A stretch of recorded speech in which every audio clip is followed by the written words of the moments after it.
tali ERP9 software download dan karon tidona ama sign internet kan nei anga ya internet kan access anga kan laptop a phone atang hian thei che lawa phone atang chuan tali paid version kan nei a kan anglo chuan kan access theinga company te kan nei ni chuan ama sign chrome browser a kaluta index lo di chrome browser a kaluta tali ERP9 tali ERP9 download ti ka type anga a link hi chu karon da tho chunga karon da sak chunga mase a link te lewa khatia google a search in du takin chuan hei download hi metanga or himi download pain met thei chuan tali hi kita kan siang thế kan download ta cái chuan ka download to sa wain hei ron om to sa ta chuan kan install ngal china in te kan install thungi rei ve dole ka install thunga ka se du chu tali software hi lei ngai nia man nei nia mase aram nanga mase tuna hian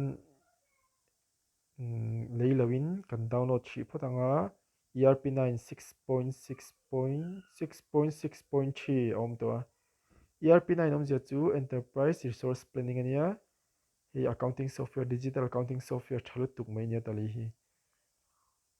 chuan install kan petanga chuan mi ein load zo kan thanga chuan paid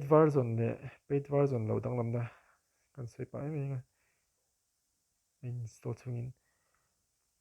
silver man chu entinan thlakata singa sangret kan pek nga ya silver chuan gold ta chuan singa sangli with GST hipo GST chuan sangthum na somli kan pek telanga ya chuan developer chu kan maw lo kan da chuan I want to use only in India lo ni khan to le thluta chuan tali paid version le renewal po tian kumtin kan renew nga ya silver kan nei chu sangthum zakin gold chu singkha sangliat auditor tan sanga zali chuan tali paid version le kan lei le tuna kan download a free hi nge danglam na kan ti chuan tali paid version a chuan a date khadu du hun kan date kan ziak thea chuan tuna kan paid version ai chuan khatin ni khat le ni hni che kan ziak thei ni thum te ni li ni nga ni ruk ni som panga a transaction om the kan interpret thei lo chu mase injir na chana chal tuka educational mode kan danga chuan I a date kan change don khan ni khate mo ni hnia kan zia lo chuan kan tali kha kan paid version ni lo wangin kan hmang thei don lo ni chuan line dot zo lawa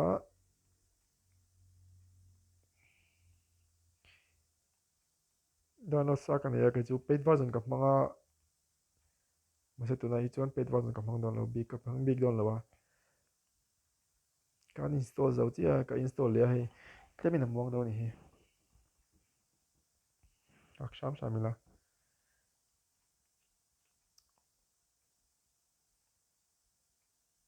chuan mizoram po kan hmang chan na sa to khop me tali hi business lian tak tak ho chan hmang do fur to chu kan thiam ve nge ya commerce tan chuan tali thiam tur chuan journal entries kan shet anga ya accounting rules basic accounting rules chi hrang hrang kan shet anga ya chuan tali hmang hian GST GST kan hret anga goods and service tax GST po kan pe theya chu baka GST kan generate theya kan tali tang khan kan data kan enter dik chuan GST kan pek tur cha daron lang vek thei dona chu mai baka profit and loss te balance sheet trial balance account na kan chaw thin zong zong kuta ha de kan chaw thin kha chu aron lang thei do vek ani inti ti tu nge kan la zir chawanga tu da chuan install dan kan zir putanga chuan computer nei lo tan hian a buai thlak mai thei a college a hian chuan computer lab a hi chuan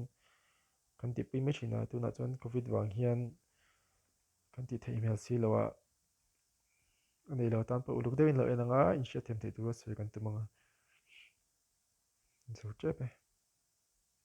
ina hian voice clear ina hian voice record hi a clear du lo khop me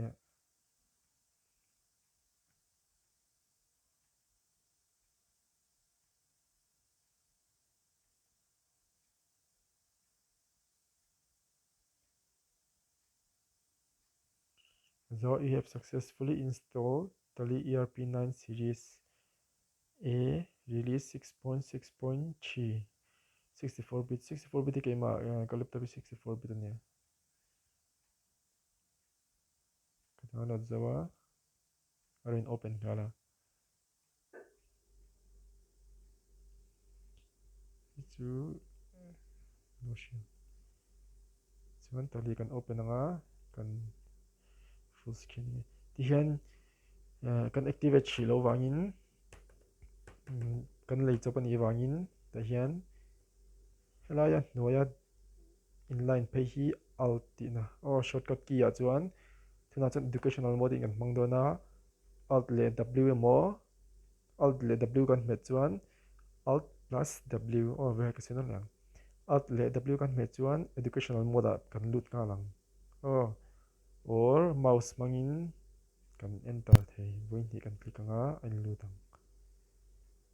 chuan ke chu company ka siam sa a hi lo lo se mi thlang ni se chuan next india company kan create a gateway india company kan create anga gateway of Tally kan sei ho dan ni